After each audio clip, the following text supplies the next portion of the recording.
The Road to Cultural Serfdom, America's First Television Czar, by Paul A. Cantor, an audio Mises Daily narrated by Stephen Ng.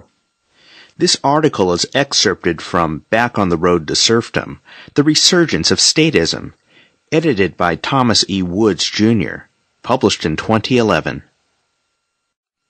Have you ever wondered why the tiny ship famously tossed in the opening credits of Gilligan's Island was named the SS Minnow? The creator of the show, Sherwood Schwartz, has revealed that he intended the name as a swipe at Newton Minnow, the chairman of the Federal Communications Commission, FCC, appointed by President John F. Kennedy at the beginning of his administration. Minnow created a sensation by attacking the whole television industry in a speech before the National Association of Broadcasters, NAB, in Washington, D.C., on May 9, 1961.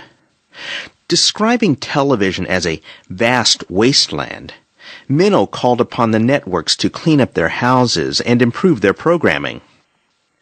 Schwartz regarded the results of Minnow's speech as disastrous. As he explains, until his speech, the networks were conduits and they had no control over programming. Sponsors had more power, and the creative people who created the shows had more authority. Minnow gave networks authority and placed the power of programming in the hands of three network heads who, for a long time, controlled everything coming into your living room.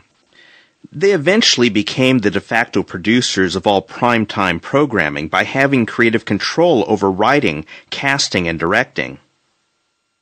If Schwartz is correct, then Minnow's campaign to improve television programming is a typical story of ill-advised government intervention in the marketplace. His charge to the television industry was clear. You must provide a wider range of choices, more diversity, more alternatives. Yet, Schwartz claims that Minnow's speech resulted in centralizing power in the television industry, and thus actually reducing the range of choices in programs. In the terms of Friedrich Hayek's analysis of government intervention, Minnow's crusade was a classic case of government regulation having unintended consequences, and it illustrates perfectly the folly of top-down models of social order. In a pattern that has become all too familiar in subsequent decades, Minnow adopted the role of a culture czar. He assumed that he was in a position to oversee the whole realm of television and dictate the new directions it should take. He claimed to know exactly what was best for the American public. Curiously, it coincided with his own taste in television. Moreover, he was confident that, under his wise leadership, all that network executives had to do was to order up more creative programming and it would automatically be forthcoming, as if a higher level of culture could be produced on command. Minnow was typical of the cockiness of the Kennedy administration. His speech is full of the rhetoric of the new frontier. In true Camelot fashion, he thought of himself as a knight in shining armor, riding to the rescue of a television industry in distress, ready to lead the network executives out of the darkness of commerce into the light of the public interest. And yet, according to Schwartz, a producer with years of experience in the media, Minnow succeeded only in making American television worse. If this turns out to be the case, then the story of Minnow's intervention in the television industry provides a cautionary tale, a warning against the federal government's persistent efforts to control not just modern media, but culture itself. As Hayek knew, the arrogance of government power extends even to the cultural realm. In an era when government czars and other bureaucrats intrude in practically all aspects of our lives, we would do well to examine the federal government's early interventions in mass media. We must understand that it is not only in economics that central planning is a mistake. As Hayek warned throughout his writings, there are always dangers associated with such top-down attempts to remake society. Newt's nuclear option. Schwartz undoubtedly overstated Minnow's role when he claimed that the FCC chairman gave networks authority and placed the power of programming in the hands of 3 network heads. Minnow did not have the statutory authority to intervene this directly in the television industry. But the historical record shows that Minnow's speech and his follow-up actions indirectly had just the effect Schwartz describes. Throughout his speech, Minnow walked a thin line. He insisted that he had faith in the free enterprise system in general, and the broadcast industry in particular, and denied that he had any intention of imposing his will on it. But his words contained clear threats that if the television industry did not voluntarily do what he wanted, the FCC would make sure that it did. His impudence surfaced early in the speech when he addressed an editorialist in the trade press who wrote that the FCC of the New Frontier is going to be one of the toughest FCCs in the history of broadcast regulation. If he meant that we intend to enforce the law in the public interest, let me make it perfectly clear that he is right. We do. If he meant that we intend to muzzle or censor broadcasting, he is dead wrong. It wouldn't surprise me if some of you expected me to come here today and say to you in effect, clean up your own house or the government will do it for you. Well, in a limited sense, you would be right because I've just said it. Here we see how Minnow tried to have it both ways. He manages to make his threat in the very act of denying that he is making it. The trump card Minnow knew he was holding was the FCC's power to deny renewal of the network's broadcast licenses, without which they could not operate on the airways. In common parlance, this would be known as the nuclear option. It did not take Minnow long to make it explicit that under his leadership, the FCC might choose to exercise this option. I understand that many people feel that in the past, licenses were often renewed pro forma. I say to you now, renewal will not be pro forma in the future. There is nothing permanent or sacred about the broadcast license. Minnow could not dictate directly to the networks how to run their business, but he could put them out of business if they failed to respond to his demands.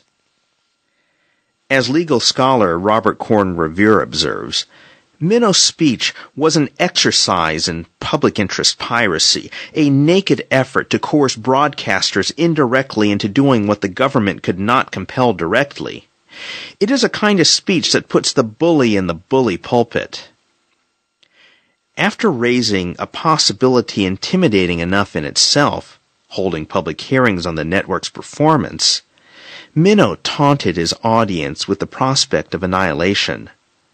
Now, some of you may say, yes, but I still do not know where the line is between a grant of renewal and the hearing you just spoke of. My answer is, why should you want to know how close you can come to the edge of the cliff? Minnow deliberately left vague when and how he might intervene in the affairs of the networks, thus leaving the executives and his audience uncertain about their future, and then professed mock astonishment that they might be concerned about the very survival of their business. It is hardly surprising, then, that the television networks took Minnow's demands very seriously. And his demands were extensive, including more public affairs and educational programming, shows more suitable for children, more local programming, less violence, fewer commercials, and, last but not least, higher quality shows. It is typical of a government bureaucrat's mentality that Minnow evidently believed that the network executives were in a position to effect all these changes, and to do so immediately. Government departments are arranged hierarchically. Those at the top are used to issuing orders and expect them to be carried out by their subordinates right down the line. Minnow assumed that a cultural institution like television had a similar hierarchical structure, as if television executives could requisition more creative programming the way a bureaucrat orders new pencils or department stationery. In fact, Minnow's speech showed that he misunderstood the structure of the industry he was supposed to be regulating. That was almost inevitable, given the fact that he did not have the slightest experience with the television industry when Kennedy appointed him chairman of the FCC. Minow was a lawyer by profession, a partner in the law firm of two-time Democratic presidential candidate Adlai Stevenson. His chief qualification for the FCC job was the fact that he was a personal friend of the president's brother, Robert Kennedy. Minow epitomized the would-be managerial revolution of the Kennedy administration, the idea that the best and the brightest could be entrusted with remaking any American institution on the basis of their general expertise, rather than on any particular experience with the institution. In his NAB address, Minow clearly conceived of himself as one member of the managerial elite speaking to others, and he thought of television as just one more problem of administration that the Kennedy whiz kids were going to solve.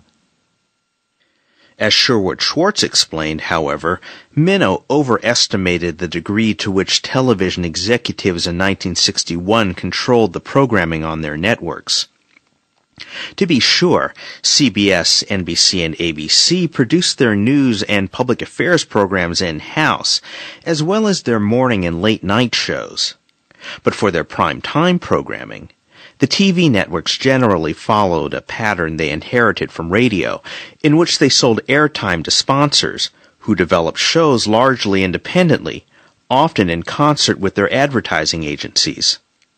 A television producer might approach a potential sponsor with an idea for a show, or a sponsor might try to interest a TV or movie star in a new show format. The networks might get involved in such negotiations, but basically they were not responsible for the content of most of the programs they aired in prime time. In his inaugural speech as FCC chairman, Minow announced that he was unilaterally changing the rules of the game. With the threat of denying license renewal to the networks, he forced CBS, NBC, and ABC to become more directly involved in developing their primetime programming, and indeed to assume control over its content. This is what Schwartz really meant when he said that Minow placed the power of programming in the hands of three network heads. The networks suddenly took it upon themselves to initiate programming possibilities and to supervise all aspects of program development and production. In effect, Minow imposed upon the television industry the top-down structure that he, as a bureaucrat, had assumed was characteristic of it in the first place. Bureaucrats always prefer dealing with other bureaucrats. Of course, Minow was not solely responsible for these developments. The television industry had already been trending toward a more hierarchical structure, as the broadcasting companies, with their concerns for ratings and profits, were seeking greater control over programming. Even without Minow and the FCC, the three networks undoubtedly would have become more involved in producing programs in the 1960s. But there can be no question that Minow's actions greatly accelerated this process, and profoundly influenced the precise form the network's intervention took. Wildly galloping new frontiersmen. We can now see what Schwartz was complaining about in Minow's action as FCC chairman. When sponsors were largely responsible for developing primetime shows, the television industry had a more freewheeling, bottom-up structure. Just about any business was a potential sponsor, and anyone with an idea for a TV show could shop his proposal to a wide variety of prospects. He might still be turned down by everybody, but at least he had many options to explore. Under the new post-Minow regime in television, if a producer could not sell his idea for a program to one of the three networks, he was out of luck. By drastically reducing the number and variety of people involved in deciding which shows made it onto the air, Minow substantially decreased the diversity of television programming, exactly the opposite of what he was calling for to improve the medium. But Minow's effect on the television industry went deeper than merely concentrating programming power in the hands of CBS, NBC, and ABC. Once the networks assumed this power, they inevitably used it to try to placate Minnow and thereby fend off hostile FCC action against them. Minnow swore in his NAB address, "I am unalterably opposed to governmental censorship. There will be no suppression of programming which does not meet bureaucratic taste." In fact, he never intervened personally to censor any television program. Instead, he let frightened network executives do his dirty work for him. By the spring of 1962, a trade journal summed up what had happened in the industry in familiar Kennedy imagery.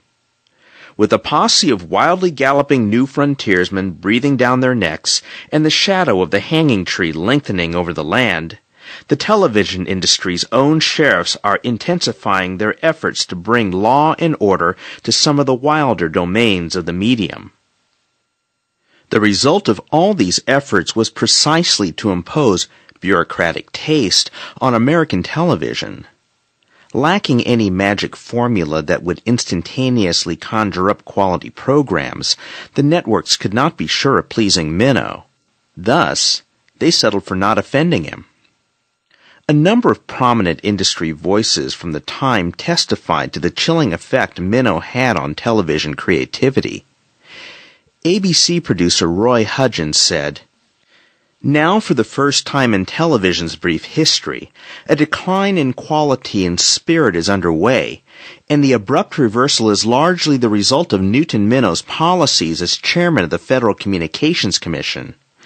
Imagination does not flourish in a climate of coercion." When Minnow expressed support for having questionable shows pre-screened by the NAB for its approval, CBS President Frank Stanton condemned the idea at the annual meeting of the network's affiliated stations in the spring of 1962. "I am persuaded that this is a bad deal for the broadcasters because it is a bad deal for the public. With the programming veto power centralized, you can't help but get a drastic watering down of programming content. You end up with nothing but a great big bowl of junket. Creative television would die a slow and agonizing death. The tendency to produce what would get by would be irresistible. Experimentation, innovation, all chance-taking would cease as a group of timid, well-meaning men took over the responsibility of deciding what was to be shown on 50 million receivers." Media historian Marianne Watson writes, "Ultimately, the pre-screening provision was never enacted, but nonetheless, a distinct chill continued to run through the creative community." A detailed analysis of the damage Minnow did to American television was offered by Mark Goodson of Goodson-Todman Productions, one of the most influential forces in shaping television in its early days. In a speech to the 1962 convention of the American Women in Radio and Television, Goodson explained, "When a presentation of a new show lands on my desk, I let my eye move down the page to scan the contents. My attention is flagged somewhere down the page by a name. That name is Minnow. I have even developed a pet name for this usage. With no disrespect intended, I call it the Minnow paragraph. A crude translation might be, you may not like this show. The public may not like it, but he will." The program material of these shows is generally antiseptic, somewhat didactic, slightly dull, offensive to no one, and above all else, justifiable. The words entertainment or pleasure are seldom, if ever, mentioned. Like Latin and spinach, these shows are supposed to be good for you. Goodson offered a perfect description of bureaucratic taste and explained how Minnow succeeded in imposing it on the television industry. To improve programming would have required the network executives to take risks with new formulas. But that was the last thing they wanted to do when faced with the threat of losing their licenses and their jobs. Instead, the executives fell back upon tried-and-true formulas that were proven not to offend anybody.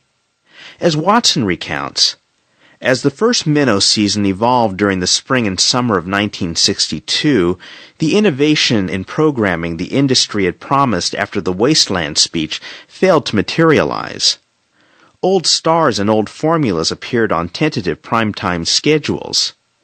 Television critic Hal Humphrey believed fear of the unknown precluded breaking new ground. It's as if the program vice presidents had decided to find safety by reliving their past, the critics said. Big doses of crime and sex had to go, and, Humphrey pointed out, nobody ever beefed about Jack Gleason or Lucy Ball, did they? Watson and Humphrey are describing bureaucratic behavior at its most bureaucratic. Network executives became obsessed with protecting their jobs by doing as little as possible to rock the boat. As a result, the 1960s became arguably the blandest decade of American television. Situation comedies of the most formulaic and innocuous kind came to dominate the three networks' primetime schedules. As Watson writes, when the 1962-63 season finally aired, comedy shows stole the limelight from westerns and action series. 7 of the top 10 programs were comedies, with the Beverly Hillbillies, a surprising ratings blockbuster, as number 1.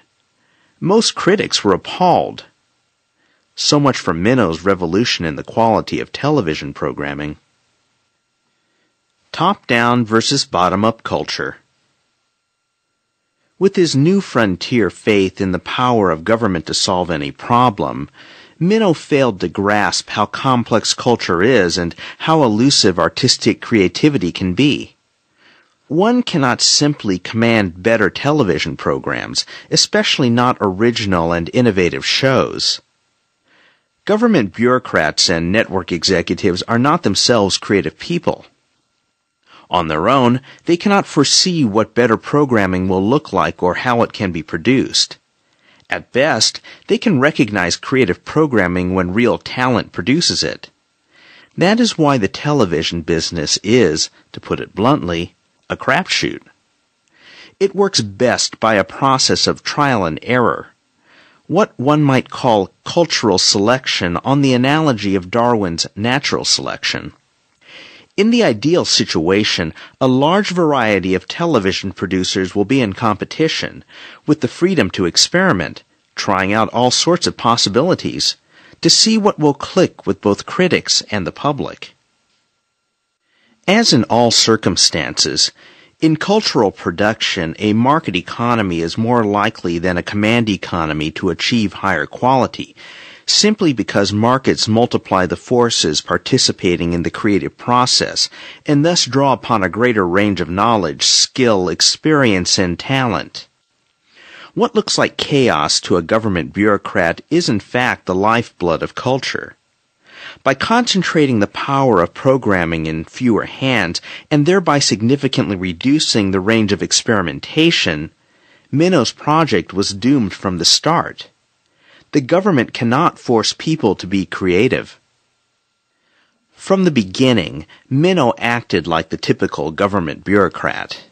He identified what he regarded as a problem, a preponderance of low-quality shows on television, what he called the vast wasteland. He never considered that this situation might be inherent to the medium of television, that with so many thousands of television hours to program every year, there is just not enough talent to ensure that the average show is of high artistic quality. Instead of recognizing this inescapable fact of television as a mass medium, Minnow looked around for a villain and blamed the commercial nature of television for what he regarded as its failings. Here he betrays his anti-market prejudices. Greedy businessmen must be responsible for the low quality of television. Having made the problem into one of private versus public interest, Minnow naturally thought that the federal government could come to the rescue of television. We are confronted here with two radically opposed models of how culture operates, a top-down versus bottom-up view. For Minnow, the way for culture to prosper is to have the government, from its superior vantage point, instruct television executives to plan better programming. That is to say, he was certain that the central planning would significantly improve television. But given the unpredictability of artistic success, a culture flourishes when no one is in a position to try to impose order on it, but its energies are free to bubble up, as it were, from below. Having thoroughly misconceived the nature of the problem, Minow, not surprisingly, came up with a cure that turned out to be worse than the disease. A good example of how Minow's intervention affected television programming involves The Untouchables, the popular series Desilu Studios produced for ABC, in which the straight-arrow lawman Eliot Ness made war on Chicago gangsters. This show quickly became as notorious as the criminals whose stories it chronicled. Taking violence on television to new levels of frequency and brutality, it was often the focus of Minow's complaints. As a result of all the attacks from Congress and the FCC, ABC felt compelled to do something about the series. The Desilu executive producer was forced to concede for the 1962-63 season. The pressure is on us because it's a marked series. There will be less violence in the series. We have stories in which no killings occur. The new eviscerated version of the show failed to please the public, and its ratings plummeted, leading to its swift cancellation. But Minow was happy, commenting with approval, "The blood on the living room floor isn't as deep as it was a year ago." The case of The Untouchables helps to reveal the nature of government intervention in television programming. Although I remember the show with some fondness, I would not claim that it was an artistic masterpiece. Nevertheless, in its own way, the show was well done, highly stylized, with attention to period details and, generally speaking, exciting plots that centered on the age-old conflict between good and evil. The casting was strong. In fact, the performances of Nehemiah Persoff as Jake Greasy Thumb Guzik and Bruce Gordon as Frank the Enforcer Nitty were exceptional. Arguably among the most effective portrayals of villains in the history of television. But that was the problem. Critics of the show complained about gangsters being presented as such memorable characters. That means that the objections to the show were moral, not artistic. The Untouchables was condemned for being not aesthetically deficient, but politically incorrect. This impression is confirmed by one of the other major criticisms of the show, that it consistently presented Italian Americans in an unfavorable light. The fact that Al Capone's mob did consist chiefly of Italian Americans was not regarded as a legitimate defense. Organizations representing Italian Americans put pressure on Desilu and ABC to stop what they regarded as ethnic stereotyping. And in its final season, The Untouchables was forced to become an equal opportunity employer of gangsters. After all these years, I am a little hazy on the details. But I believe that in one of the final episodes, the dramatic tension was somewhat reduced when Ness was confronted with a ring of WASP gangsters who were spiking the iced tea at church picnics and rigging the bingo games. He chastised them severely. Politics trumps aesthetics. The Untouchables was one of the early victims of political correctness on television, and Minow's obsession with the series shows that artistic considerations were never foremost in his mind, as his emphasis on higher quality in programming implied. Not surprisingly, when the government regulates culture, political and not artistic criteria will in the end become primary. For one thing, Minow was in no position to make expert aesthetic judgments about anything. Born in Milwaukee, he was a perfect representative of Middle America middlebrow cultural taste, as became evident in his NAB speech. Attempting to offer examples of television at its best, he knew that he should mention Playhouse 90 and Studio One, as well as a dramatization of Joseph Conrad's novel Victory. But I suspect that Minow's own taste emerged when he added the Bing Crosby special to the mix, and later listed Peter Pan as one of the great moments in TV history. Minnow was of course entitled to his personal taste in American television. The problem was he was trying to impose it on the whole country. What business did he have mentioning specific shows he approved of in a speech in which he was threatening the networks with the loss of their licenses if they did not come up with what he regarded as better programming? Even his supporter Watson had her doubts about his speech. The most controversial aspect of Minnow's address that afternoon was his direct commentary, both favorable and critical, on television programming. Minnow's specific references to programs he felt were eminently worthwhile, such as The Twilight Zone, CBS Reports, and The Fred Astaire Show, would provide some ammunition for his critics who charged this #1 regulator was attempting to impose his idea of good taste on millions of American viewers. As we have seen, what would Newt like quickly became the question on the minds of all the network executives. No single person should have such power over any aspect of American culture, especially someone who had no claim whatsoever to being especially cultured himself. Minnow's interference in television illustrates one of Hayek's principal objections to government intervention in society. Like any central planner, Minnow acted largely out of ignorance, unfamiliar with the domain he was governing, and above all, he lacked the local knowledge and experience that was actually needed to improve television. He stepped in as a complete outsider and effectively remade the structure of the industry in ways that many experts in the field claim led to a new era of bland uniformity in programming. Lacking any grasp of aesthetic criteria, Minnow had to employ political criteria in his evaluation of television, and the industry responded accordingly. As Watson documents, the changes in television content in the 1960s chiefly followed a political agenda. Greater representation of minorities on shows, especially African Americans. More drama devoted to controversial political issues, displaying a deepened social conscience. In particular, a number of shows dealing with the issues of civil rights, which, not coincidentally, was being promoted at the same time by the Kennedy and Johnson administrations. Watson wholeheartedly approved of all this, but does not note the interesting fact that television in the 1960s increasingly fell in line with the program of the Democratic Party. This is exactly what one might have predicted under the leadership of an activist FCC chairman appointed by a Democratic president. As is evident in his NAB speech, Minnow's interest in television was fundamentally political to begin with.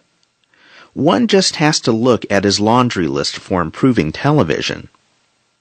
He wanted television to increase Americans' participation in the political process, to make better citizens, to project a more positive image of America abroad, and to contribute to the cause of world peace.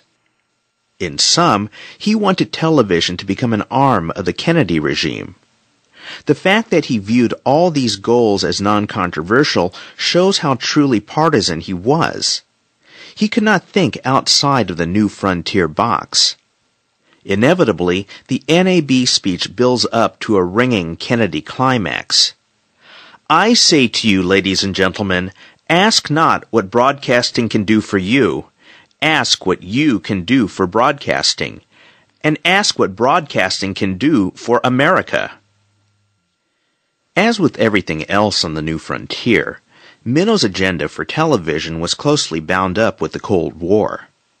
When he stressed the need for more educational programming, he did so in the context of competition with the communist world. As Watson reports, in October 1961, when Minnow gave the keynote address to the annual meeting of the National Association of Educational Broadcasters, he reminded his audience that communist countries were developing educational television programming with alacrity. Soviet children, for instance, had been learning English through televised lessons since 1959, and with the aid of technicians and equipment from Russia, Red China, and East Germany, even the tiny country of Albania was airing 3½ hours of educational television each day. As a rule, I tend to distrust people who speak well of Albania, and especially those who speak well of Albanian television. Mino's impulse to offer it as a model for America suggests that he thought of himself not as a culture czar, but as a culture commissar. Indeed, this speech embodies all that was most questionable about the Cold War fixation of the Kennedy administration. Above all, the tendency to remake the United States on the pattern of the very enemies it was fighting. In sum, in the spirit of the Kennedy administration, Mino wanted to enlist television in a national crusade to make America and the whole world a better place. Reading the NAB speech, one finds all the standard themes of Wilsonian progressivism. Mino wanted television to do no less than bring peace and understanding to the world, and to make it safe for democracy, or at least the Democratic Party. Fortunately, the fact that the television industry in the United States is largely in private hands limited the impact Mino could have on it, and the damage he could do to it. Still, he did leave television worse than he found it, and his brief tenure as FCC chairman illustrates the basic principle of Hayek's critique of government intervention. Utopianism and the road to serfdom. Ultimately, Mino's hopes for television were utopian. The NAB speech is almost religious in tone at times. It certainly is preachy, with flashes of apocalyptic fears and millennial hopes. In today's world, with chaos in Laos and the Congo aflame, with communist tyranny on our Caribbean doorstep, relentless pressure on our Atlantic alliance, with social and economic problems at home of the gravest nature, yes, and with the technological knowledge that makes it possible, as our president has said, not only to destroy our world, but to destroy poverty around the world, in a time of peril and opportunity, the old complacent, unbalanced fare of action-adventure and situation comedies is simply not good enough. Faced with all these global problems, one might well ask, why was a federal official worried about Leave It to Beaver? The answer is, when a government develops a grandiose vision of remaking the world, the new frontier, no aspect of society is too trivial to escape its intervention. Mino refused to accept the fact that by the 1960s, television, like every other mass medium before it, had become woven into the fabric of ordinary life in America, developed and run by ordinary people to satisfy ordinary human desires and needs. He wanted television to be a world-transforming force, and when it failed to live up to that role, he could only regard it as a force for evil.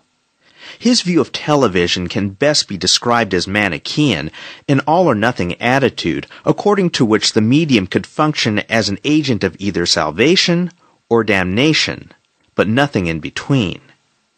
Consider the lines in his NAB speech that led up to the vast wasteland phrase. When television is good, nothing, not the theater, not the magazines or newspapers, nothing is better. But when television is bad, nothing is worse. In Mino's utopian vision, everything becomes cast in absolute terms.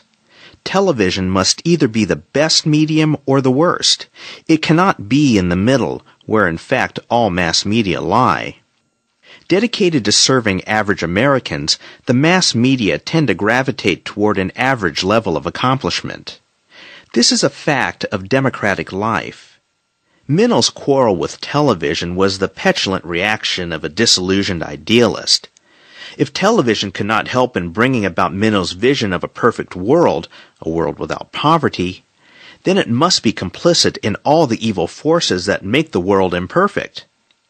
He could not abide the fact that the American people were simply enjoying television, when he thought that in this new medium, humanity had finally found the instrument to bring about the perfect society. Throughout his writings, Friedrich Hayek warned against the dangers of trying to remake society on the basis of an abstract image of social perfection. He argued that such social engineering would always backfire, producing a world inferior to the one we live in. As we have seen, Minow's idealistic crusade to improve television largely resulted in making it worse. He hoped that under his leadership, television would lead us to the island of utopia. Instead, what he ended up giving us was Gilligan's Island. Sherwood Schwartz really did know what he was doing when he named the skipper's boat after Minow.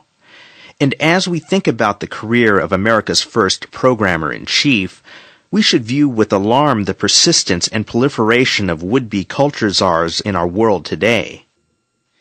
Indeed, if we are wondering whether we are truly back on the road to serfdom in the United States, we need only look at all the czars now trying to run our lives. The Ludwig von Mises Institute hopes you've enjoyed this audio Mises Daily.